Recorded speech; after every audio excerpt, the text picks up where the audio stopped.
So hearing loss can sound differently to different people. So two people can have the exact same hearing loss, and depending on the integrity of their nerve, they can process sound very differently. So kind of the importance of getting early detection on your hearing test, if you have hearing loss, detecting it early, is you get what's called auditory deprivation if you have a system that's been damaged for a long period of time. And so even with traditional amplification, it becomes more and more like a busted speaker.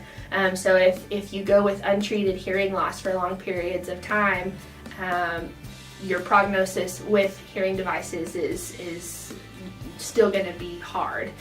So your word understanding is going to be very difficult. So two people have the same hearing loss on paper, but then their word understanding is very different. So the way that they process sound is very different.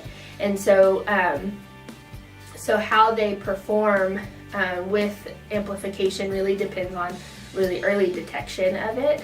If it doesn't mean that if you haven't worn hearing devices and you've had hearing loss for a long time, you have a nerve that's completely shot, but that is something that we definitely like to test. And so how it might sound to different people is very different, but some things that you might see is ringing in your ears. So you'll have that loud ringing in one or both of your ears that usually matches the pitch of where your hearing loss is the most severe. And then also too, it just may sound muffled. You may hear that people are talking. Something common that I hear all the time is, well, I can hear fine. They're just mumbling. So it may seem like someone's mumbling, but everyone is mumbling, which is probably not the case.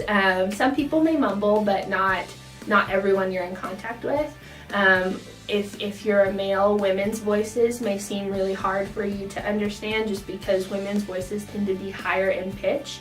And like we talked about earlier, those higher pitches tend to be the ones that are damaged first, and so that understanding goes away. And so you may say, I hear just fine, but I'm not understanding what's being said. Things aren't clear. Little kids may be hard for you to understand. You may really struggle in noisy situations. You may say, if someone's sitting right in front of me and they're talking, I hear them fine, but when we go to a restaurant, you forget it, I can't hear anything. So that might be kind of what it looks like, just kind of broadly for people, just because it's, like I said, it's different. Different people have different lifestyles, and so it's going to look different for everyone. Maybe if you're not as active and you're not out at restaurants all the time, maybe you have your TV turned up really loud and it's still not clear. So really clarity is kind of a big one for people who have hearing loss, but overall just not hearing or not understanding what their loved ones or what their friends are saying.